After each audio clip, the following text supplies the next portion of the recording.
하나님의 생명의 말씀이 이 부족한 종을 통해 바르게 선포되기를 간절히 소원하며 오후 예배까지 하나님의 은혜를 사모하며 앉아 계신 성도 여러분을 진심으로 축복합니다. 제가 먼저 질문을 하나 할 텐데요. 여기 계신 성도 여러분, 또 온라인으로 예배를 드리는 모든 분들, 하나님 나라를 소망하며 또 우리의 가장 우선되는 소원이 하나님 나라가 맞습니까? 네, 아멘 해주셔서 감사합니다. 저도 아멘입니다. 왜 이런 질문을 했냐면요. 오래전 제가 목회자가 되기 전에 청년부에서 리더로 섬기면서 리더 수련회를 갔습니다. 그 당시 담당하시던 청년부 목사님과 이제 성경 공부를 하는데 하나님 나라가 이미 주어졌는데 너희들은 어떻게 살겠느냐 하는 질문부터 시작되었습니다. 깊이 있는 대화를 시작하기 위해서 청년부 목사님은 굉장히 설레었던 것 같습니다. 그런데 대화를 시작하시는데 다수의 후배들이 목사님, 저희는 하나님 나라가 목적이 아닌데요? 라고 말을 합니다. 관심 없습니다. 그리고 여기저기서 말을 이어갑니다. 저는 지금 취업이 급합니다. 그리고 저는 닥쳐있는 자격증 시험을 빨리 합격해서 일을 하고 싶습니다. 그리고 저는 빨리 장학금을 이번에도 받아서 한 학기를 또 무사히 마치고 싶습니다. 그리고 저는 집안의 골치 아픈 문제가 하루빨리 해결되면 좋겠습니다. 하나님 나라는 죽어서 가면 되는 거지. 그게 왜 지금 이 성경 공부 시간에 필요한지 모르겠습니다. 어떻게 하면 저희들 소원을 하나님이 듣고 빨리 이루어 주실지나 속 시원히 말해 주십시오. 라고 말을 합니다. 목사님이 이 말씀을 듣고 한참 동안 말이 없으셨습니다. 하나님 나라가 아니라고 하면서 이제 중얼거리듯이 이렇게 말씀을 하시더니 또 다시 묻습니다. 정말 하나님 나라가 아니야? 이렇게 물었더니 후배들은 한치의 망설임도 없이 네, 아닙니다. 라고 대답을 합니다. 그랬더니 목사님은 화가 나신 거는 아닌 것 같은데 당황해 하신 건지 더 이상 진행을 하지 않으시고 그 자리를 나가셨어요. 예상치 못했던 저희들의 반응에 대처를 어떻게 해야 할지 이제 생각을 못 하신 것 같아요. 적잖이 이제 당황해 하신 것 같았습니다. 그리고 한참 시간이 지나서야 다시 모여서 기본부터 차근차근 공부를 했던 기억이 있습니다.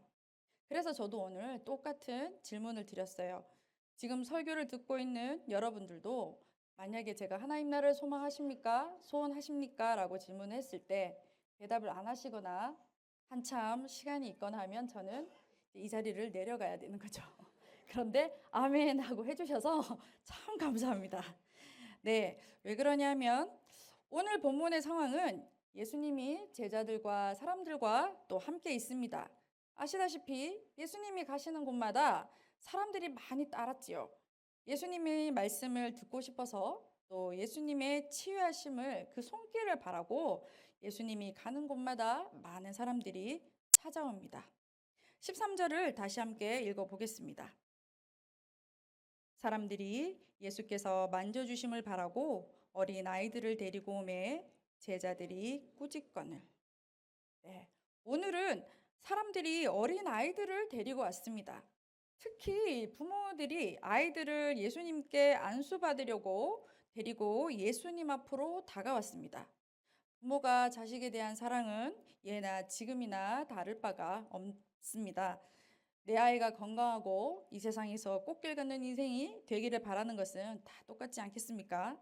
데리고 온 아이들 중에는 아픈 아이들도 있을 것이고 또 그래서 예수님께 나와서 낫기를 바라기도 했을 것이고 여하튼 아이들이 행복하게 잘 자라기를 바라며 안수받고 축복받고 싶었을 것입니다. 그런데 제자들은 그런 부모들을 제지하며 오히려 꾸짖습니다. 아이들이 예수님께 다가오지 못하도록 막습니다. 이것은 당시의 어린아이에 대한 인식이 인원 파악에도 들어가지 않을 정도로 이 당시의 어린아이에 대한 인식은 하찮고 보잘것없고 쓸모없는 존재였습니다. 그러니 제자들에게도 이 어린아이들은 그저 성가신 존재였던 것이죠.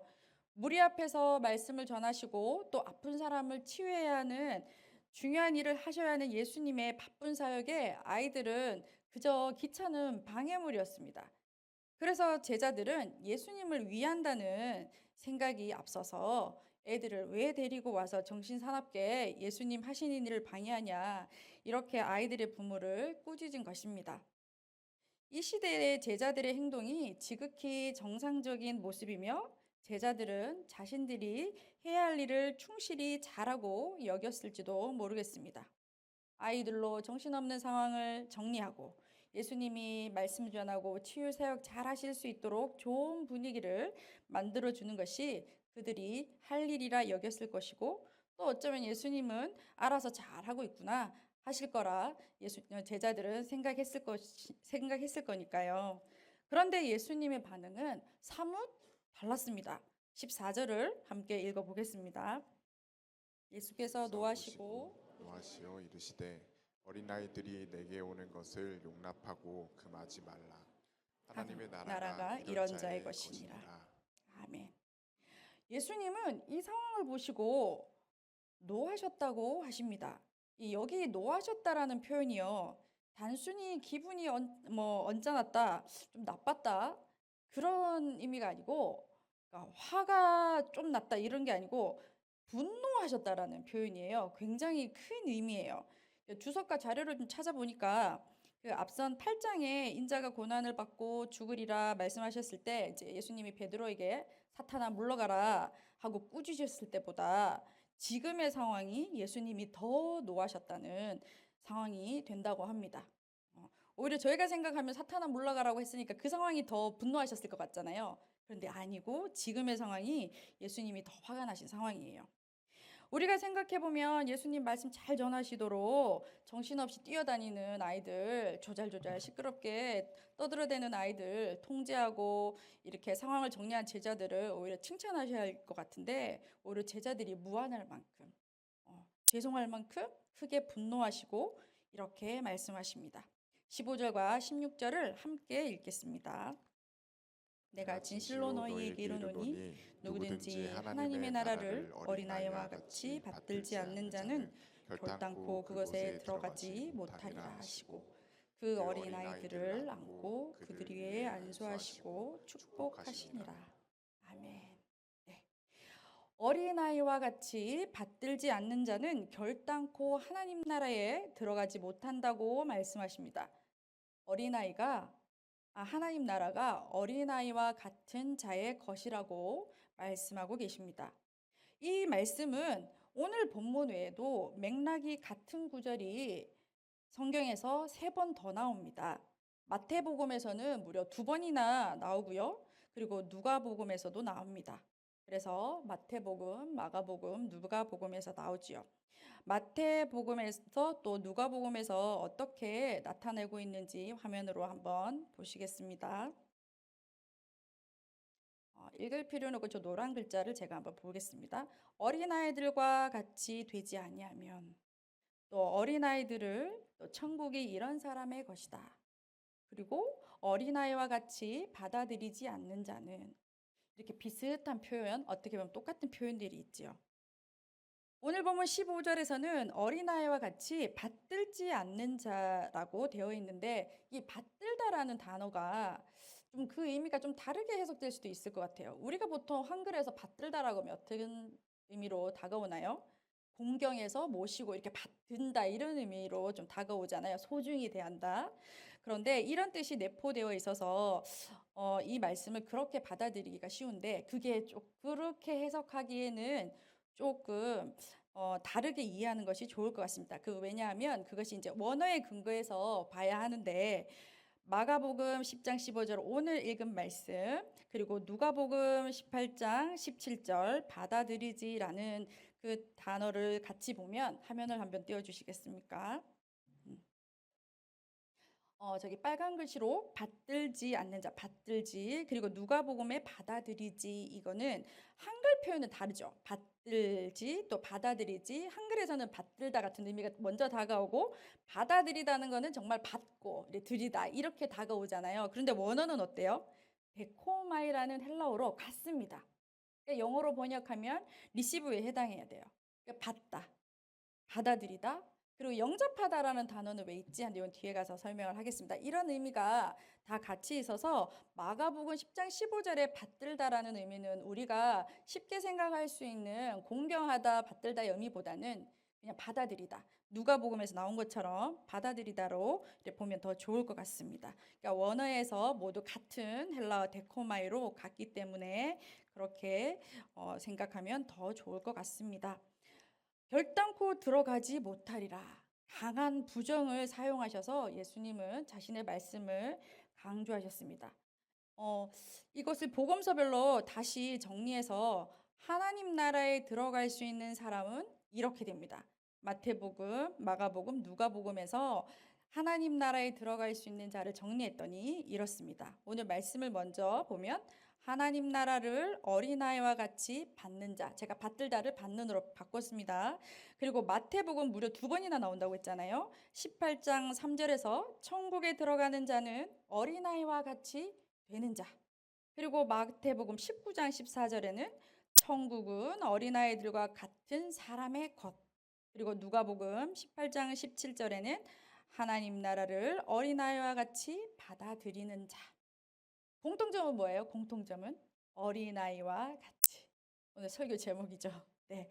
어린아이와 같이 되어야 하나님 나라를 들어갈 수 있고 하나님 나라를 소유할 수 있다고 말씀하고 계십니다.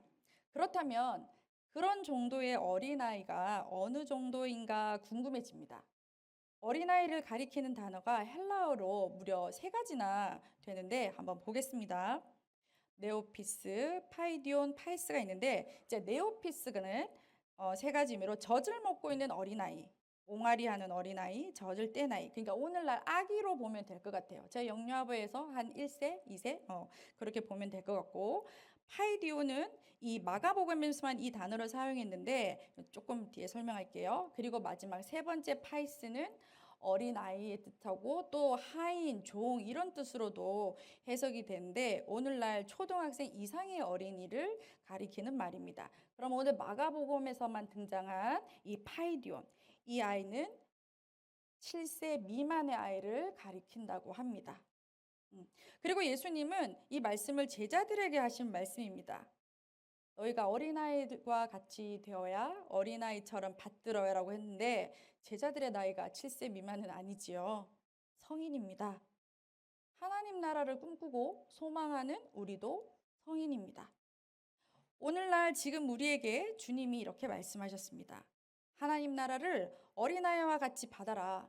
어린아이와 같이 되어야 천국에 들어간다라고 말입니다. 그런데 성인인 우리가 파이디온, 7세 이전의 어린아이와 같이 되어야 합니다. 이게 가능한 일일까요?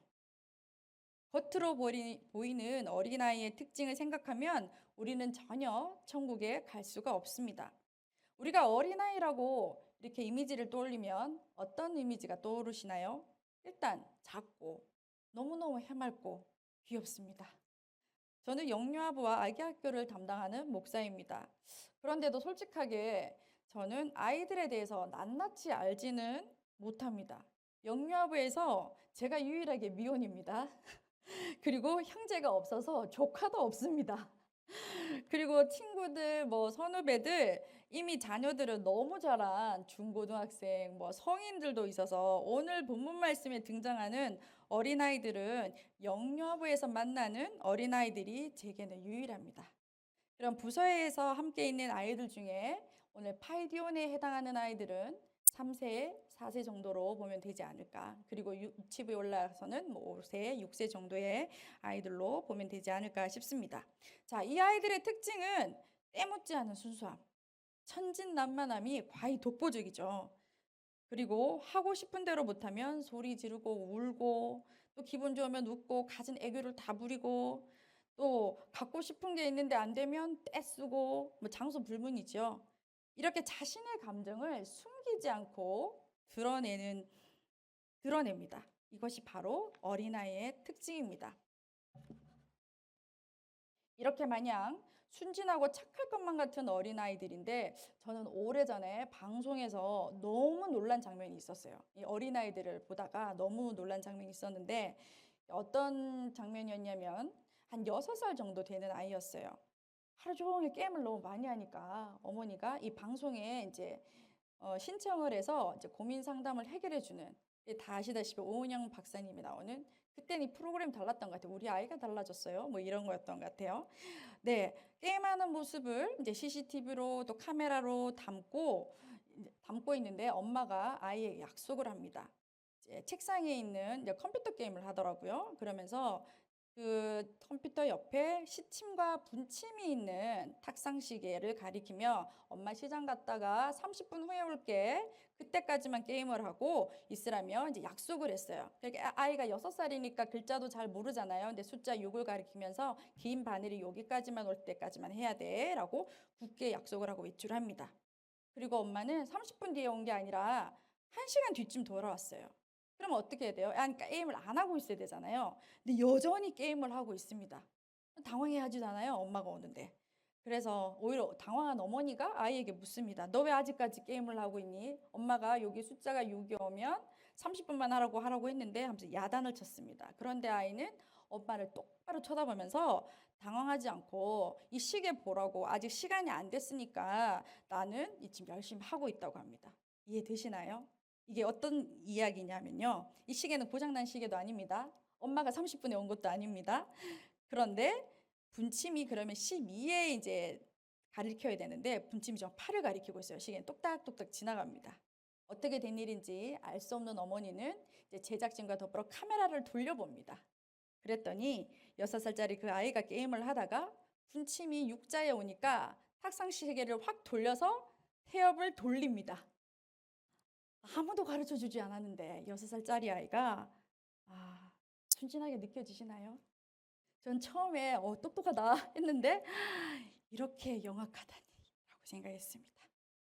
네, 이 아이는 분명히 엄마가 그걸 가르쳐 주진 않았을 텐데 시간을 어른들이 맞추는 모습을 보았거나 아니면 형들이 그렇게 했거나 뭐 그렇게 해서 알게 되었을 텐데, 이렇게 어린아이들은 무엇이 옳고 그른지 나쁜지 좋은지 선한지 악한지 개념도 없고 그저 자신의 욕구를 채우기 위해서 따라하고 그렇게 취하면서 삽니다. 그래서 옛말에 그 애들 앞에서는 찬물도 함부로 못 마신다 이런 말이 있지 않습니까? 자, 예수님이 제자들에게 어린아이와 같이 되라고 하신 말씀은 어린아이의 본성대로 본능대로 행하고 순수하라고 순진하게 되라고 말씀하신 것은 아닌 것이 분명합니다. 어린아이와 같이 받들어야 하는 것, 앞서 언급한 대로 데코마이입니다. 데코마이. 그렇게 받아들이다, 영접하다라고 하는 뜻은 무엇일까요? 이것은 바로 예수님처럼 하나님 나라를 받아들이라는 뜻인데요. 예수님처럼 되라니 이게 쉽게 설득되기 힘든 표현이죠. 차라리 어린아이처럼 되라 하면 더 잘 와닿을 수도 있을 것 같아요. 조금 순수하면 되나? 조금 더 순진한 척하면 되나? 그만큼 예수님처럼 되라 하니까 참으로 부담스러운 의미로 다가옵니다. 그래서 어린아이와 같이 되라 하는 이 표현을 잘 이해하려면 마가복음 9장 37절의 말씀을 잘 읽어보고 이것이 먼저 선행되어야지 오늘의 말씀을 이해할 수 있습니다. 마가복음 9장 37절의 말씀을 함께 읽겠습니다. 누구든지 내 이름으로 이런 어린아이 하나를 영접하면 곧 나를 영접함이요 누구든지 나를 영접하면 나를 영접함이 아니요 나를 보내신 이를 영접함이라. 아멘. 제가 저기 빨간 글씨를 뭐가 다 빨갛게 돼 있죠? 영접, 영접, 영접, 영접되어 있죠. 근데 영접의 헬라어의 그는 뜻이 아까 받들다와 똑같습니다. 데코마이예요. 마가복음에 쓰인 받들다와 똑같습니다. 자, 그래서 예수님이 인자로 오셨다는 것이 바로 어린아이와 같이 되셨다는 의미입니다. 이 부분을 설명하자면 이제 어린아이의 특징을 다시 한번 살펴볼 필요가 있는데요. 어린아이는 첫째, 돌봄이 필요한 대상입니다. 혼자서는 아무것도 할 수 없는 무능한 존재예요. 엄마나 보호자의 도움 없이는 절대적으로 아무것도 할 수 없는, 그러니까 보호자의 도움이 필요하고 또 어른들의 행동을 그대로 따라하며 좋은 것이든 나쁜 것이든 구분도 못하고 그대로 받아들이는 어린아이입니다. 또 그리고 어린아이는 엄마나 자신을 돌보는 어른들을 100% 신뢰하고 의지하고 또 전적으로 좋아합니다. 졸졸졸 따라다니죠. 소위 껌딱지라는 단어를 사용할 만큼 찰싹 붙어 있을 만큼 의존적인 존재가 바로 이 어린아이입니다. 예수님은 이런 어린아이처럼 하나님 나라를 받아들이셨는데 그 근거의 말씀이 예수님이 어떻게 어린아이처럼 되셨나 그 근거의 말씀이 히브리서 5장 7절에서 10절의 말씀입니다. 꽤 길기 때문에 한번 보시면서 제가 간단하게만 짚겠습니다. 예수님이 어린아이와 되신 부분을 바르게 나타나는 표현만 보시면 구원하실 이에게 심한 통곡과 눈물로 간구와 소원을 올렸고 8절에 그가 아들이시면서도 받으신 고난으로 순종함을 배워서 네, 예수님은 인간이시기도 하시지만 신이기도 하신데 히브리서 말씀으로 보면 심한 통곡과 눈물로 간구와 소원을 성부 하나님께 올렸고 인간이 겪는 고난으로 순종함을 배우셨습니다. 예수님이 신이 아닌 인간으로서 즉 인자로서의 삶에는 시험과 고난이 있었고 인간으로서의 연약함을 극복해야 하는 삶을 살아야 했습니다. 성부이신 하나님 아버지의 뜻을 이루어내는 삶을 살아셔야 했고 신이면서도 인간 아래에 있어야 했던 아주 낮아진 삶을 사셔야 했습니다.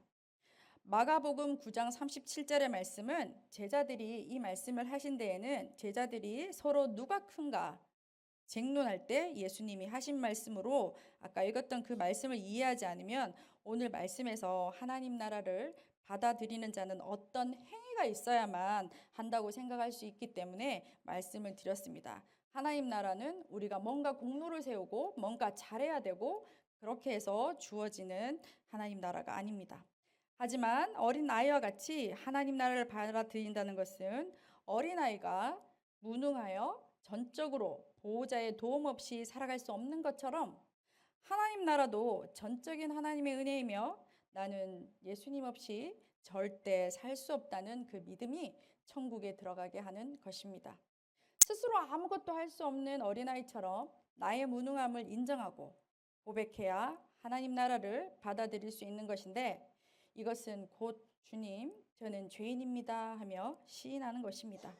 이것이 바로 하나님 나라에 들어가게 하는 길입니다. 우리 중에 아무도 어린아이와 같이 될 수 없기 때문에 마가복음 9장 37절의 말씀에서 알려주셨듯이 예수님은 어떻게 말씀하셨습니까? 예수님을 영접해야 하나님 나라를 갈 수 있다는 것을 말씀하셨습니다. 그래서 능력 없는 우리에게 예수님의 능력으로 가능해진다는 것을 말씀하십니다. 이 세상에서 저와 여러분의 삶은 예수님이 사신 대로 따라사는 삶입니다. 인자로 오신 예수님이 어린아이와 같이 낮아져서 하나님 나라를 받아들이셨으니 우리도 예수님처럼 낮아지고 예수님의 공로를 힘입어서 천국을 소유해야 합니다. 예수님은 사람들을 꾸짖은 제자들에게 노하셨다고 앞서서 제가 말했습니다. 이렇게 심각하게 화내신 이유가 예수님은 9장에서도 말씀하셨습니다. 아까 읽은 말씀에서 영접해야 된다고 말씀하셨는데 부모가 입히고 먹여야 살아갈 수 있는 어린아이와 같이 하나님 나라도 예수님을 영접함으로 곧 전적으로 의지함으로 하나님의 나라에 들어가는 유일한 길임을 말씀하셨는데도 못 알아듣는 제자들에게 제발 내 말을 제대로 알아들으라고 하는 그 노하심이었던 것입니다. 그래서 이 본문에서 어린아이는 곧 인자 예수님에 대한 비유가 됩니다. 그래서 오늘 읽은 본문 13절에 나오는 데리고 오다, 데리고 오메라고 되어 있잖아요.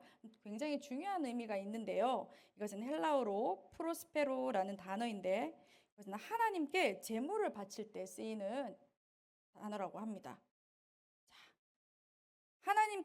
예수님이 하나님께 제물로 쓰임 받았죠. 우리를 구원하시기 위해서. 그래서 자신의 아이들도 예수님처럼 살도록 하기 위해서였으며 예수님은 그 어린 아이들을 어떻게 하셨나요? 안고 안수하시고 축복하셨습니다. 예수님의 이런 행위는 제자들에게도 보이신 행동이 아니었습니다. 제자들이 성인이라서 그렇게 하지 않으신 것이 아니라 어린 아이를 통해서 예수님 자신을 보여주시고자 하셨던 것입니다. 예수님이 하나님께 제물이 되신 것을 예표하신 것입니다. 요한복음 21장 5절에서 부활하신 예수님이 고기를 잡지 못하고 있는 제자들에게 이렇게 말씀하셔요. 얘들아, 너희에게 고기가 있느냐? 그렇게 말씀하셨습니다. 얘들아라고 불렀어요. 이때 얘들아라고 불렀던 단어가 파이디아예요. 단어 비슷하죠? 제가 아까 말했던 파이디온이랑 비슷하잖아요. 네, 이것은 바로 파이디온의 혹격이요. 부르는 말. 어린 아이들아 이렇게 부르는 것과 같습니다. 성인인 제자들을 예수님이 이렇게 부르신 데에는 이유가 있었어요. 내가 없으니 너희가 다시 옛날 모습으로 돌아가서 살고 있구나 한심해 한다거나 또는 안타까워서 마치 보잘것없는 아이처럼 쓸모없는 아이처럼 부르신 표현이 아닙니다. 파이디야, 얘들아, 어린 아이들아 라고 제자들을 부르신 이유는 인자로 오신 예수님이 이 땅에서 그 소명을 다 마치셨으니 이제 제자 너희가 스승인 나를 따라 예수님이 어린아이처럼 사셨던 것처럼 살아가라는 의미입니다. 그 사명은 제자들에게 주신 뿐만이 아니라 오늘 우리에게도 동일하게 주셨습니다. 오늘 우리에게도 예수님은 파이디아라고 부르십니다. 예수님을 영접한 우리는 사도행전 4장 20절의 말씀처럼 살아야겠습니다. 같이 읽어보겠습니다. 우리가 보고 들은 것을 말하지 아니할 수 없다하니. 아멘. 예수님의 제자들은 예수님이 함께 있었을 때와 부활 후 승천하신 이후에 제자들의 모습은 확연히 차이가 있음을 너무 잘 알고 있지요. 자, 예수님이 돌아가시기 전에 제자들과 같이 다닐 때 제자들은 예수님이 메시아로 오셨다고 하니 또 유대인의 왕으로 오셨다고 하니 나도 언젠가 이 예수님 좀 쫓아다니면 높은 자리 하나 꿰찰 수 있겠구나. 자, 천국에서 나도 큰 자 한번 되어봐야겠다. 이렇게 생각했던 것이 제자들의 목적이었습니다. 그런데 제자들은 예수님이 돌아가신 후에 어땠나요? 예수님이 보여주신 대로 산 것이 아니라 다시 이전의 모습으로 돌아가죠. 네, 돌아갔습니다. 예수님을 그렇게 따라다니면서 예수님의 말씀을 듣고 예수님 행하신 이적을 보고 예수님의 생명의 말씀을 그렇게 주셨음에도 불구하고 제자들은 예수님을 제대로 알지 못했습니다. 그런데 부활하신 예수님이 제자들에게 나타나 파이디아라고 불러주시고 그제서야 제자들은 예수를 바로 보고 예수님처럼 살게 되었습니다. 어린아이의 특징 중에 하나가 듣고 본 것을 그대로 받아들이고 가감없이 전달합니다. 제자들도 방금 읽은 사도행전의 말씀처럼 복음을 전하지 않을 수가 없었습니다. 또 이렇게 할 수 있었던 것은 우리가 너무 잘 아는 말씀 사도행전 1장 8절이 보여주고 있는데요. 같이 한번 읽어보겠습니다. 오직 성령이 너희에게 임하시면 너희가 권능을 받고 예루살렘과 온 유대와 사마리아와 땅끝까지 이르러 내 증인이 되리라 하시니라. 네, 아멘. 예수님의 성령님을 약속하셨지요. 성령 하나님이 제자들과 함께 하시며 도우셨습니다.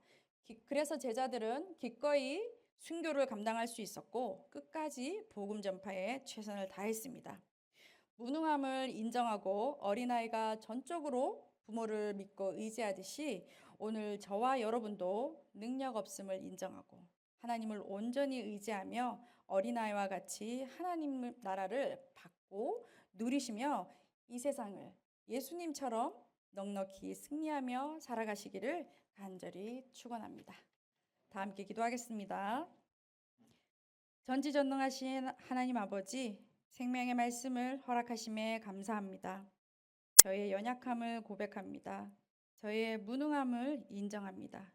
저희가 참으로 죄인임을 시인하며 회개합니다.